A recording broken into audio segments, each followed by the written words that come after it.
insecurity, and hunger. And many people don't eat enough fruits and vegetables every day. The Better Living for Texans program is here to help you learn how to make healthy menu choices, save money at the grocery store, prepare quick and delicious meals, get more good nutrition in your day, and get more physical activity. Classes are fun, friendly, interactive, and free, and taught in English and Spanish. We are Texas A&M AgriLife Extension, helping Texans make their lives better. Thank you for listening to Lone Star Community Radio. This program was broadcasted and recorded live from the LSCR studios in downtown Conroe, Texas. Lone Star Community Radio is supported by listeners like you. Donate and sponsor today. For more information on getting involved with Lone Star Community Radio, contact us at lscrstudios@gmail.com or visit us online at www.irlonestar.com.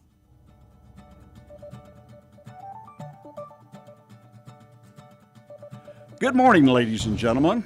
It's Rick Schisler. I'm your host here at the Weekly Business Hour. I'm a Silver Fox advisor and the founder of OneBestConsult.com.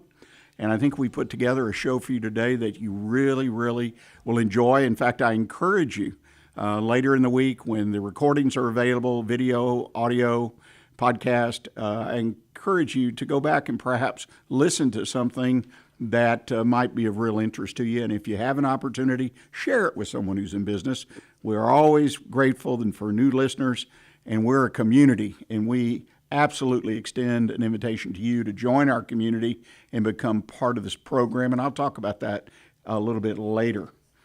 Well, our thought for the day, very germane. Who shows up if you don't? Now, you're running a business typically, or you're managing a business. What happens if you are unable to come to work? Say an emergency situation. Something happens, you get sick, you get injured. Who is going to run that business that day? Do you have someone who's designated, someone that you have given a set of keys to, so to speak, to run your business? And I recognize that a lot of folks in small business have 1, 2, 5 employees, and it's impossible, you say. But the question you have to ask yourself, are you going to open your business if you can't be there? And really think about that, because it's very important. There's lots of options, lots of possibilities, processes that can be done to keep your business in an emergency. More concerning, though, is in the long run. Say you're really disabled by something, or something happens in your life. You have a loved one that is taken ill and you travel to be with them to take care of them, say a parent. Who's going to run the business when you're gone then? Those situations, typically you might have a little more time to plan, but there's nothing wrong with putting a simple, very simple, I encourage you to write it down or type it into your computer, of what's going to happen when you can't show up for work. It's very important. Finally, your business plan. As you know, I encourage all our listeners, all my clients that I've worked with, to have at least a one-page business plan. Now, as always, I tell you, there's some that have a 50-plus page business plan, and that's cool, particularly if you're borrowing money at the bank. They require the lengthy business plans. In that plan, you need to make a note, maybe a footnote, of what happens when you can't show up. So think about that. I encourage you to do it. It's a small thing, but boy, if it ever happens to you and you're not prepared, you're going to pay a real price, and your business will as too. So there's no reason for it. Put a plan together on what happens when you can't make it to work one morning for whatever circumstance. Well, the weekly business hours where Montgomery County and businesses now throughout the world come to talk about the latest in business news, ideas to improve their business, and be part of a conversation that can make a real difference. And I alluded to that earlier about being part of this community. One of the things that I personally really enjoy is receiving emails from our listeners. Emails, comments about the show, recommendations, criticisms, as long as they're constructive. Absolutely. But most importantly, I want to hear about your business issues. What's a business challenge you have? As you may know, if you listen to the show on a regular basis, I will take one of those issues, as I'm going to do today, that was sent in, and we're going to talk about it on air. Otherwise, I personally respond to each and every email and will give you some ideas, give you my perspective of how you can work through that challenge. So please, join our community. Doesn't cost you anything. Don't even have to sign up to be a member. Communicate with us with our email. It's real simple, rick at irlonestar.com. That's Rick, R-I-C-K, at irlonestar.com. Well, now we get to the part of the show that's the main reason we're here. We have guests. We have some lovely guests in the studio today, a husband and wife, which, as our regular listeners know, I particularly enjoy. It's good to have at least two perspectives on the operation of the business. And I want to welcome Ty and Amy Nordic to the show today. They have a nonprofit business, very interesting business, Cherokee Outlaw Ranch. So we're going to be talking about that and how they got started and all the background and all that great information. But first, welcome to the show, Amy and Ty. Thank you. Good to be here. Well, I'm excited about talking to you guys. We were talking before we went on the air, and Ty, you've got a wonderful history, a wonderful story, personal story, which kind of brought you to where you are. Give us a little background of what brought you to start the Cherokee Outlaw Ranch. Well, there's a couple things. First of all, I've loved horses, been experienced with them all my life, just off and on different avenues and different things. But as I've gotten older, I just found that the love for the horse has grown and grown and grown. And learning how to communicate with horses, learning how you can influence their behavior just by things that you are thinking, things that you're doing. And then with these rescue horses, it's been really eye-opening because some of them come to us abused, just terrified of people, and then spending that time building trust and getting them to not only acknowledge that you're there instead of running away from you, but actually you go out in the pasture and they walk up to you, after months of building that trust. It's the coolest feeling to see that and to look at that transformation. And then with the kids, I was a teacher and a coach for many years. I coached strength and conditioning for 31 years and always loved working with kids. And so I kind of thought this would be my retirement plan, just working with horses. And then I realized how much I missed working with kids. And Amy's the one that said, well, why don't you bring kids out here, teach them how to ride, teach them how to work with horses and that kind of thing.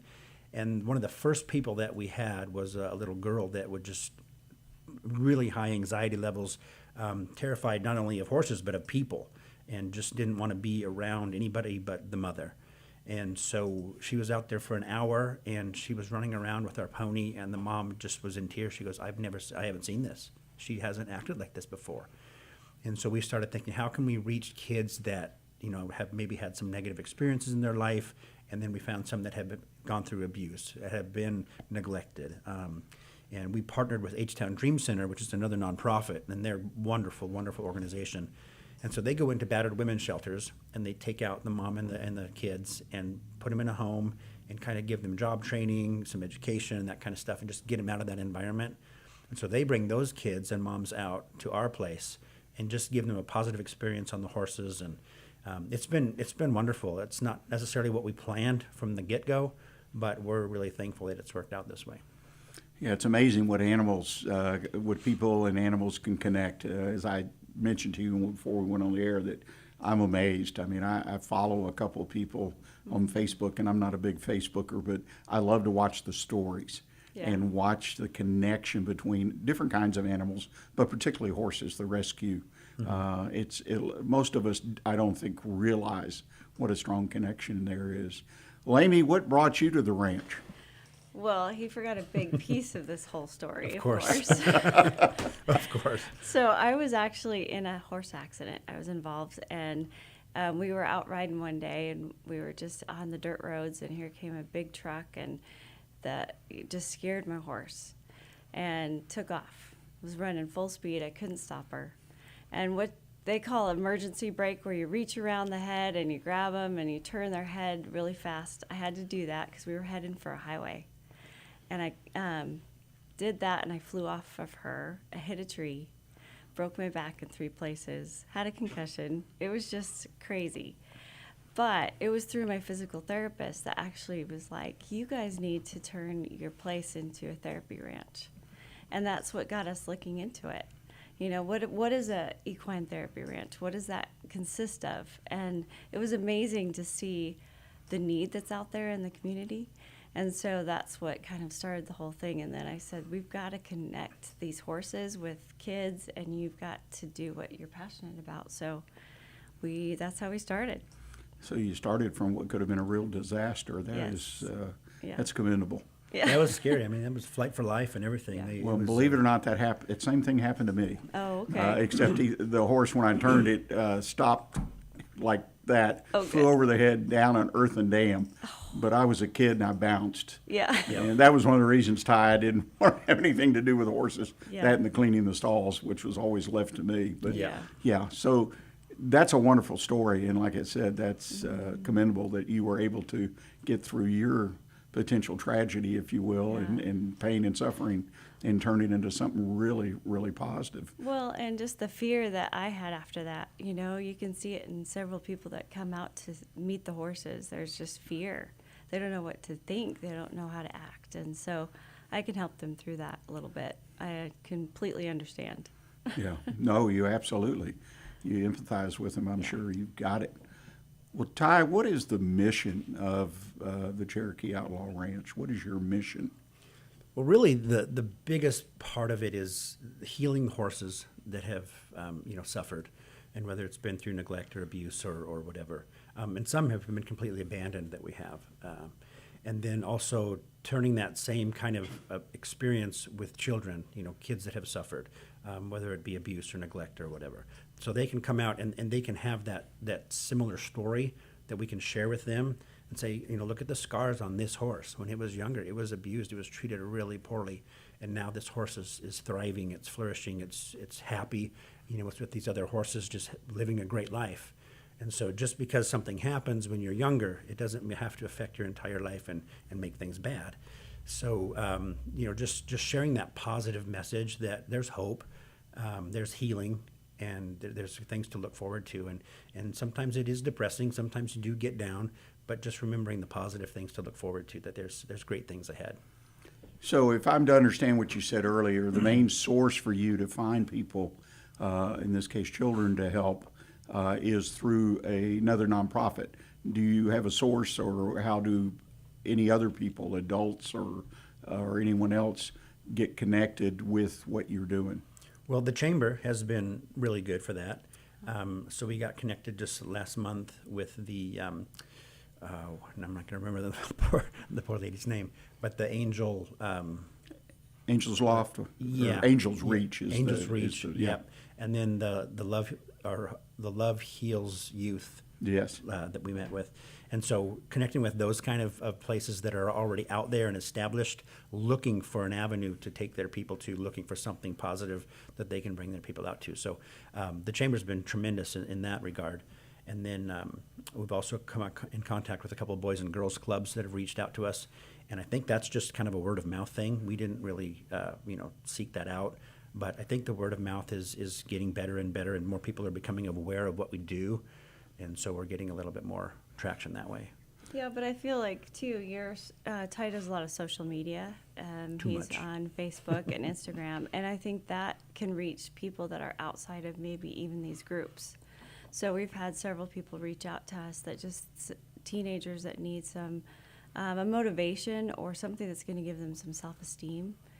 They've had lessons with Ty a couple times, and then we'll take them out on a trail ride, and it's amazing to see how their self-esteem completely changes.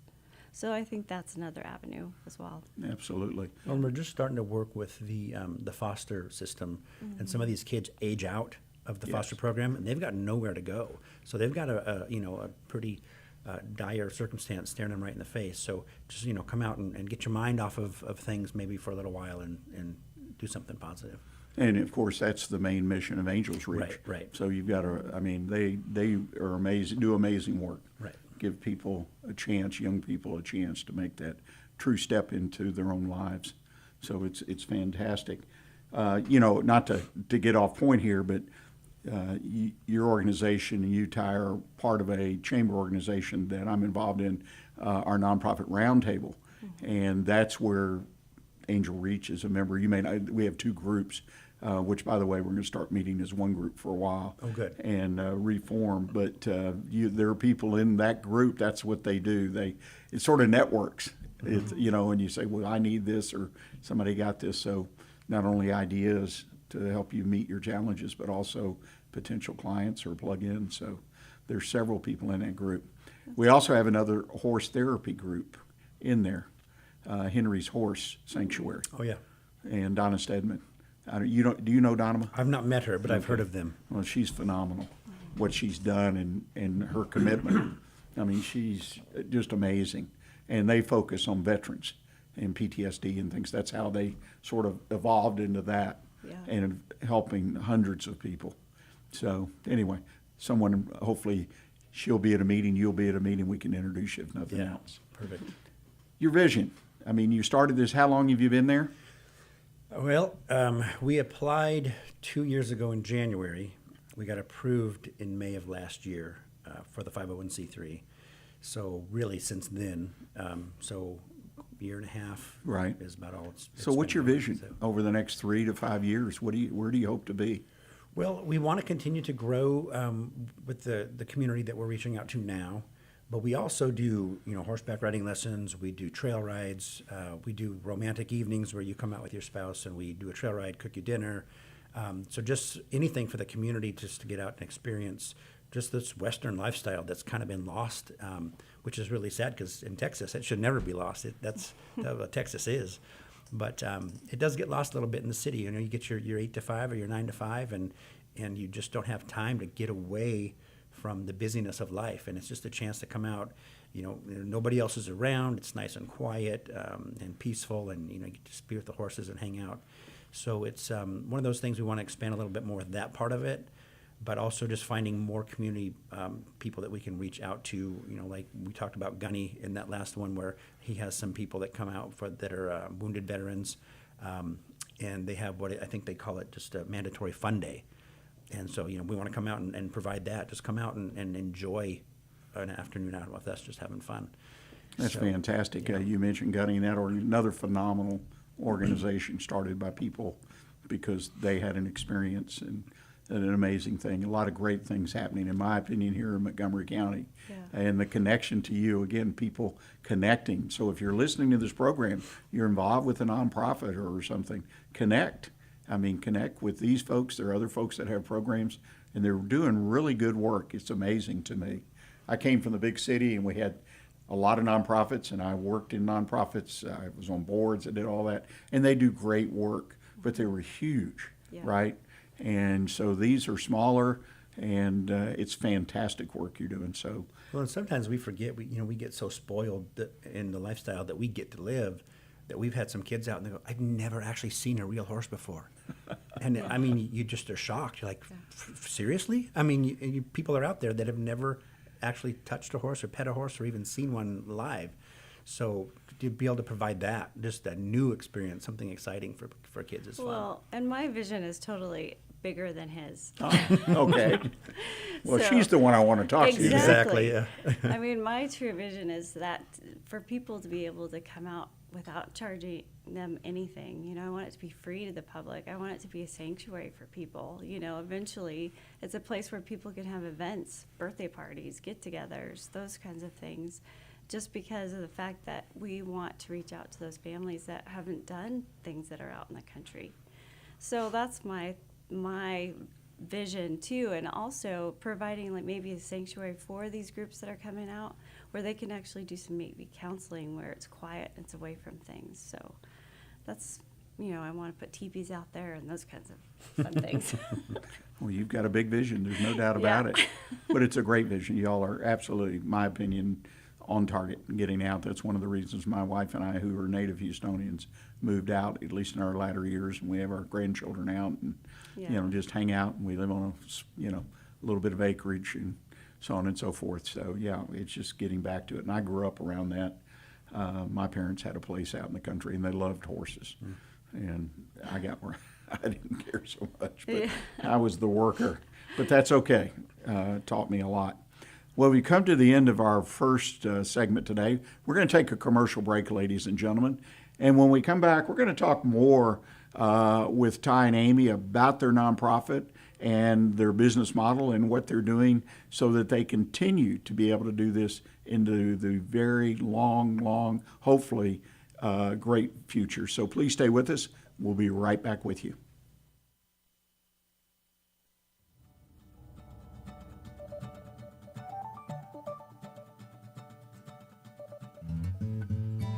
Lone Star Community Radio is looking for those who are interested in hosting their own talk show, with monthly and weekly slots available on Conroe's FM 104.5, 106.1, and on irlonestar.com. Start your own podcast, create your first YouTube channel, and be on TV. Contact Lone Star Community Radio online at irlonestar.com or call the station message line at 936-647-3776. What is homelessness? Have you seen parents struggle to find a job without having transportation or childcare? What about the children sleeping in cars with nothing to eat? Families shouldn't have to struggle to survive, and children should not be homeless. Family Promise of Montgomery County serves the needs of homeless families and their children. Learn about ways you can help and learn about partnership opportunities at www.familypromiseofmc.org or call our day center at 936-441-8778.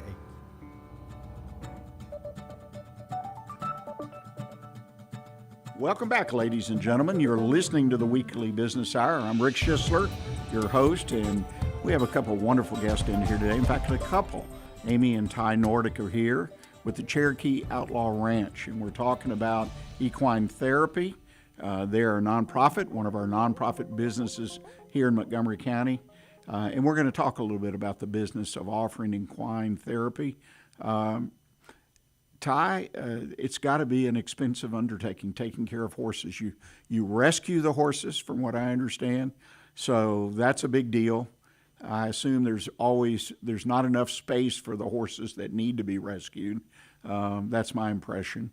But you take these horses in, and I assume that you develop them to a point, Amy, that they can serve, in a sense, provide a connection with the rider. And many times the rider is not very accomplished or experienced.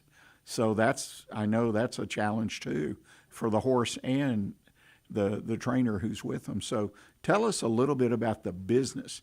You've got some expenses. You got hay, feed, all kinds of things. Tell us a little bit about your business. Well, this summer's been particularly rough just because of the drought.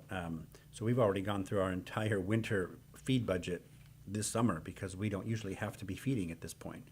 And so we originally decided that we were going to limit it to 20 horses that we could rescue. So we're at 21.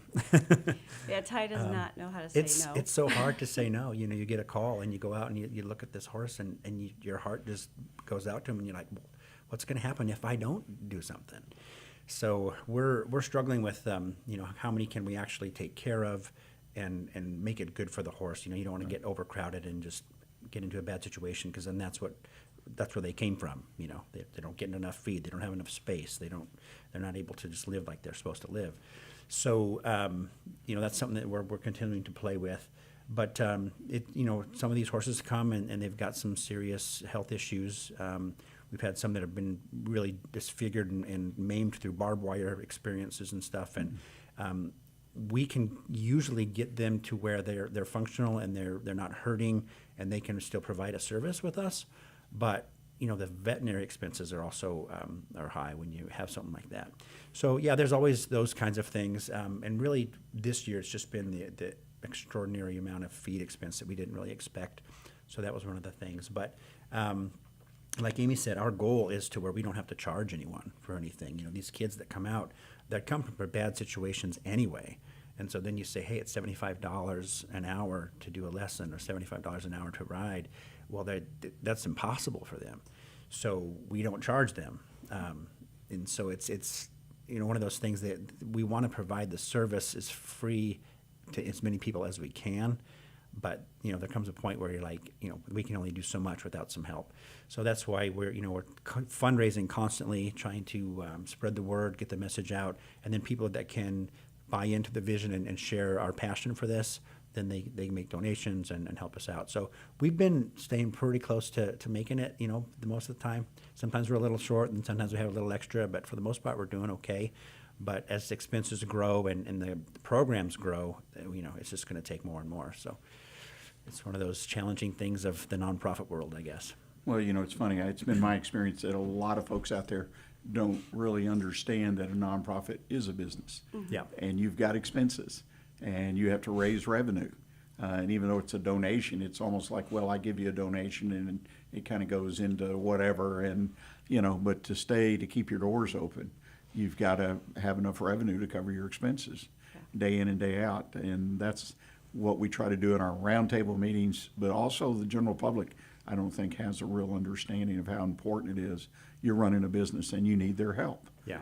Because you're, in this case, choosing to provide certain services at no cost. I mean, you want to do that so you can reach that group of people that really could benefit, but at the same time don't have the money, understandably, to pay for that service. So, and I think that's one of the things that's been so hard for me is I'm very uncomfortable asking for help or asking people for money. And running this business, that's the business. Mm-hmm. So I've had to really get out of my comfort zone a little bit and learn how to do this better. Still learning. Yeah. It'll be a non-stop learning process. There's a couple of really good books out there on raising money for a nonprofit. Oh, really? And I actually, back in the day, not to get off track, I was a member of a large nonprofit in Houston, and I went on the board, and they provided training for not only the board, but anyone, because I never went out and asked for money. Right. And that's part of what you do when you're on a board. Mm-hmm. And so they provided some excellent training, the guy that was running their development deal. And that was the basis that I have built my ability to help nonprofits, one of the things I learned. But there's a couple really good books. I'm going to look at home and see if I still have one. I have a tendency to give books away, as I read them. I'm sort of on that mode, which I think they're on a shelf. They're not doing anything. Yeah. But I'll double check and see if I might have it. But there's some good, and you might ask in the group, in the roundtable. And if you want, just send out an email to everybody, or I'll do that for you, asking for some references and with tips and can help you. That'd be wonderful. Yeah, sounds good. Anyway, that's Thank you. there. But back on the subject, equine therapy. Okay, I've heard quite a bit about it, and I'm not sure everybody has. It's the business of equine therapy. What are the benefits and the goals, the equine therapy? I mean, in your case, rescue horses, that's therapy. And you've Right. already touched on that. But then you have individuals. In this case, I hear you say mainly young people who have had less than stellar lives, and giving them an opportunity to build their self-esteem, et cetera. Tell us a little bit about the benefits and goals of what you really try to do with a young person. Yeah, that's a great question. And I think for me, it's really hard to put into words. It's something you kind of actually have to see take place and see happen. And I'm not sure exactly what it is that's happening. I know with kids that have autism and like cerebral palsy and stuff like that, the motion of the horse somehow helps them, and there's some research on that that's really cool. But as far as for what we do, I don't know the science necessarily behind it, but the what you see happen when the kids are out there, and you see this the look on their face when they first get on, and it's just kind of this terrified, I'm not sure I want to do this, and then 5 minutes in they're a little more relaxed, 10 minutes in they're smiling like they haven't smiled in a long time. And, I don't know if there really is any science behind it. It's just horses, to me, they're kind of magic. It's just something that they're able to kind of exude and push into the kids that humans can't do. And I don't know exactly what it is, but you know it when you see it. You can look at a child and go, that made a difference in his life today. That, Well, you that's- can really see. That's true, but there's like two different types of therapy. We're not licensed therapists, of course. There's those that are out there that are GALA certified, to where they work with very severely handicapped children, and that makes a huge difference for their body and their motion and that kind of thing, like Ty touched on. But as far as like the therapy that we do, it's more just self-esteem, just giving them something that they never thought they could do, and they did it. And just to see the expression and the fact that they're coming out of their shell a little bit.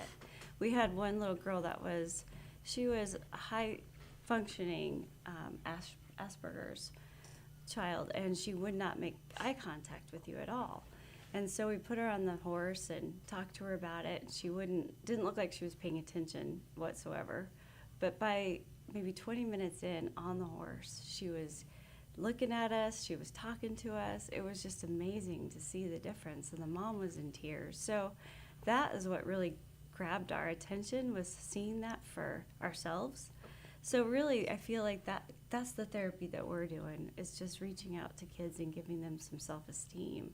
And I feel like even we want to reach out to those kids that are dealing with depression, giving them something that's, positive in their life. And I know depression is really rampant these days for teenagers. And so if that's another avenue that we want to look into. But as far as being, truly certified therapy, that's not our focus. Right. We're just there to tell the horse's story to the kids and see where they've come from and where we've gotten them to, and then, applying that to the children. So. As I'm listening to you and Ty talk about this particular subject, again, it goes back to some of the things I've seen and been talked to about and been a part of the conversation of the therapy for the rescue horse, because you build that trust, you build a relationship, and it's amazing. Yeah. The horse goes from being just downtrodden, and next thing you know, he's running around. He or she is running around, but coming to the person they identify with.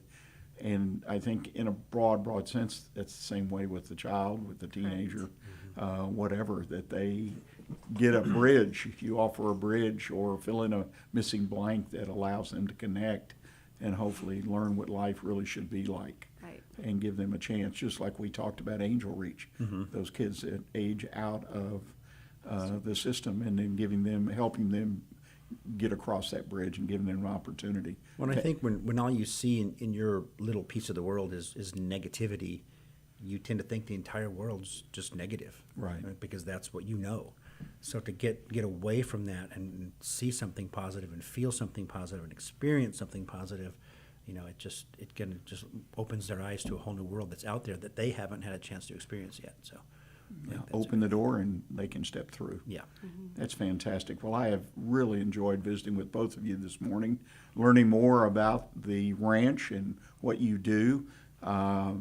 Earlier, Amy, you mentioned your website. It's sort of interactive, so to speak. Tell us about that as we kind of wind up things. So if you go to our website, you'll probably see the first thing that pops up is our fundraiser that we're going to be hosting on November 4th. And that will explain what we're doing for that fundraiser. But also, there's a lot of things that you can look at all of our horses, and there's a story of each horse. You can even adopt a horse, or you can support a horse, donate, feed, donate, those kinds of things that we need. We've had lots of people donate just saddles and tack that we need for the kids to ride the horses, and that's been wonderful. And then there's a lot of other things that we offer, like date night. Ty mentioned that.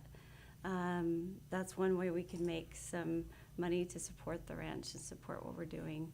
And it's wonderful. You go on a trail ride with Ty for about an hour, and then you come back, and I've made dinner for you under the tree and by the fire when we are off fire bans. Is that a fireman? But it's just a great way to spend the night with friends. You can do it with friends or even a loved one. So Right. that's one of the things. So the you'll see. website's where I want to go if I want to learn something about what you're doing and connect. Yes. And that's wonderful. So many times websites are just there for information, but you offer direct connection, which is great. Yeah. Well, again, thank both of you for coming in. And if somebody wants to connect with you, should they go to the website? And if so, Absolutely. give us the address. So it's www.CherokeeOutlawRanch.org. Okay, very simple, Yeah. very easy All to one do. And word. I encourage people, reach out to these folks at the Outlaw Cherokee Ranch, learn a little bit, and perhaps make a connection. I think you won't be, you'll be glad that you did. So again, thank you all. We're going to go to our bottom of the hour break now, ladies and gentlemen. When we come back, I do have a mailbag question. I got an email, and I entitled it, "Are you ready to exit your business?" Lots of businesses are being exited right now, particularly as baby boomers get into their 60s and 70s. Some walk away, some sell. There's all kinds of activity, but it's an issue I think that most everyone should consider at least for a few minutes, even if you're 20 or 30 or just brand new in business. So are you ready to exit your business? And I hope to wind up today, if we have enough time, with my tip of the week. Does your business do what it says it will? interesting stories out there, mainly from corporate America. I think you'll find it interesting, some of the research I did, what I found out. So please stay with us, and we'll be right back.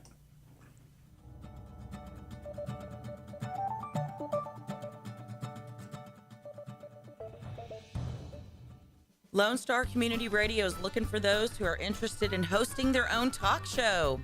With monthly and weekly slots available on Conroe's FM 104.5, 106.1, and on irlonestar.com. Start your own podcast, create your first YouTube channel, and be on TV. Contact Lone Star Community Radio online at irlonestar.com or call the message line at 936-647-3776 to take your first step into the radio world. Hey y'all, it's DJ Mike from Dan Simon, Texas. Join me Monday through Friday at 8 a.m. as I count down the top 10 Texas Red Dirt songs that are packing the dance floor. I'll be featuring local artists and the story behind the hits, shows in the area, as well as new songs that make you want to dance. It's Dance Time in Texas with DJ Mike on Lone Star Community Radio, 104.5 KCZW and 106.1 KZCC, Conroe, Texas, or online, irlonestar.com. Path to the Plate is a research-based education program that helps consumers understand how their food choices impact their health by making the connection to agriculture. Learning about how food is grown and produced, and how consumers can make better food choices for themselves and their families, Path to the Plate is all about dispelling myths and misconceptions. Find out more online at pathtotheplate.tamu.edu. We are Texas A&M AgriLife Extension, helping Texans make their lives better.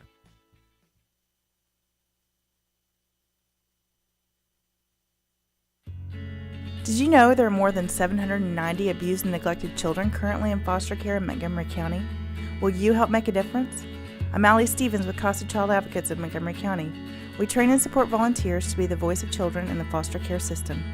Kids are removed from their home because of abuse and neglect, and we need volunteers just like you to advocate for these children.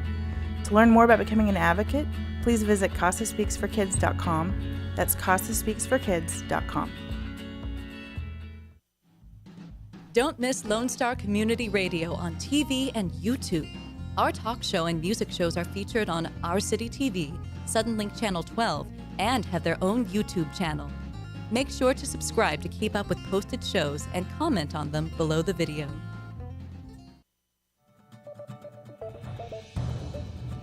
Welcome back, ladies and gentlemen. You've been listening to the Weekly Business Hour. I'm Rick Schisler, the host of the program.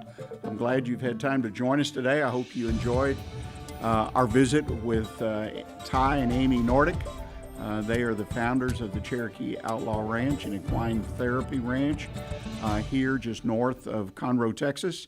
They've got a great business, and that means a lot of different things sometimes in the nonprofit world, but they've got a great business plan and they're doing well. And it's somebody you should check out if you're interested in their services, or if you could see your way straight to perhaps give them some support. Well, the question of the day, are you ready to exit your business? Now, that sounds kind of broad, right? Are you ready? Well, no, I just started my business. I'm 28 years old. I've been at it a year or two, and no, I'm not ready to exit my business. But the thing is that there are a lot of people out there, millions in this country, that are looking at exiting their business.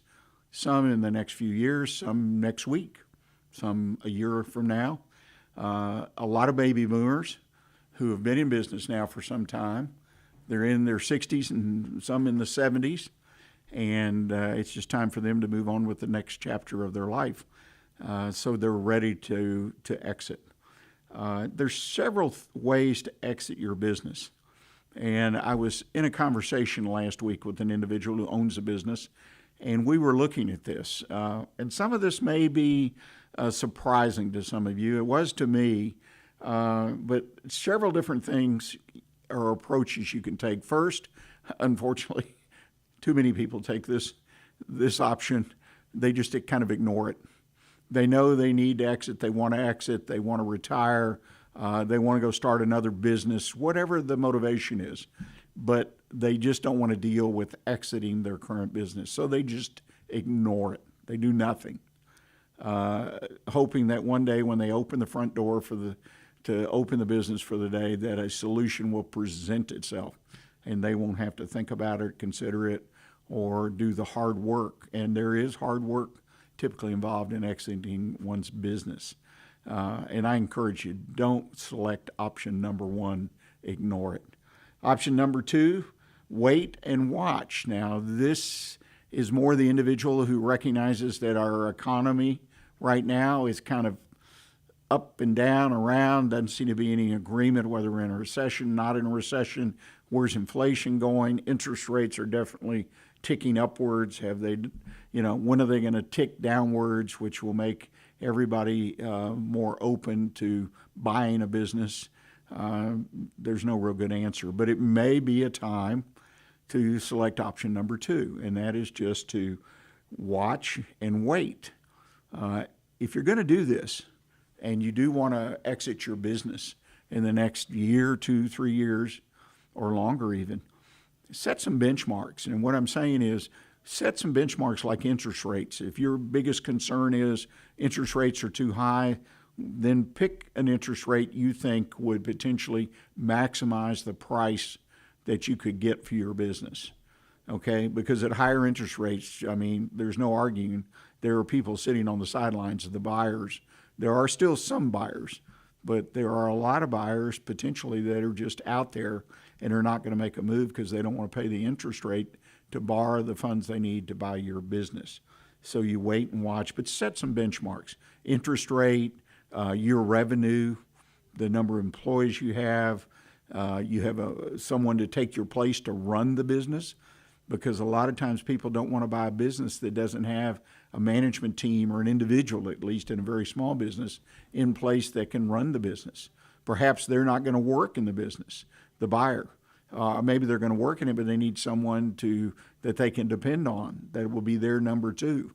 And if you don't have that individual to present to them as part of the assets of your business, then they will not be a potential buyer for your business. So you may want to get into that program and watch and wait and pick your opportunity. A third option is a planned liquidation. And this is where I was so surprised that over 50% of the small businesses in the country just close their doors. And typically, this involves what I call a planned liquidation. In other words, they know they're going to close on the 31st of December, and they go about doing what they can to maximize the return, selling their assets, whether it be inventory, it could be furniture, it could be vehicles, all the things the business owns, and they go through it in an organized manner. Now, a lot of small businesses, particularly if you're just operating out of your own home office, will just shut it down. In other words, they'll flip the switch on the website, turn the phone off, and just walk away. That's not a planned liquidation, but obviously that's an option. But over 50% of the businesses in this country do just close up. And some of them, a smaller percentage, will do a planned liquidation of their business, particularly if they have a lot of inventory, own a building, having rolling stock, those kind of things. But it is a viable option that you may not want to go through the hassles and the challenges and the hard work of selling your business. So you just go through a liquidation. You've made your money. You've got enough saved up to retire like you want, and you just make it happen. Fourth is the option that we all like to talk about as far as the consultants and advisors and hosts of radio shows, and that's a competitive sale. In other words, you get your business in shape to sell it. And if you haven't, the biggest challenge seems to be financials. If you haven't been producing acceptable, realistic financials, then you need to allocate, in my opinion, at least 3 years to doing that. So that means if you decide to sell today and you don't have financials that you can share, then you need to get an accountant on board if you don't have one, and produce at least 3 years of financial results, particularly ones that could be reviewed by a CPA. That costs money to do that. It takes a lot of time, but there you provide a potential buyer with verifiable financial information. And depending on the size of your business and what your asking price is, this is going to be a must-do if you want to come anywhere near getting paid for the true value of your business. And last but not least, and this is a route that some people take, develop a successor. And I've seen that done several different ways. One is you have someone in the family, a son, a daughter, a cousin, a nephew, and you train them to run the business. And that's a viable option.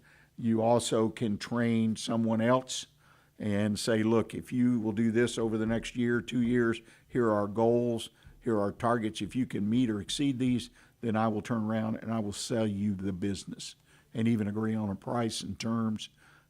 Some people do that. It's a lot of hard work. Sometimes it takes 2 or 3 of these proposed successors to find the right one. So there are a lot of options out there. Exiting your business, if you are a baby boomer, 60s and 70s, you need to really be thinking about it. But even if you're younger and potentially want to move on to another business, as I did, I had 5 different individual businesses and had a goal of buying, fixing up, and selling businesses. You can do that. But particularly our baby boomers out there, there's apparently 1 million plus of us that own small businesses, and we need to take into consideration the sale of those businesses. Well, ladies and gentlemen, I want to thank you for listening this week, and I want to thank Amy and Ty Nordic, particularly with the Cherokee Outlaw Ranch, for coming in and sharing their business story and talking about some of the challenges in running a nonprofit business. And I ask that you mark it down on your calendar now to join us again next week, 11 o'clock Monday morning, where we'll have another live version of the Weekly Business Hour. And in the meantime, as always, stay engaged in your business and keep your focus on what counts in your business. Thanks.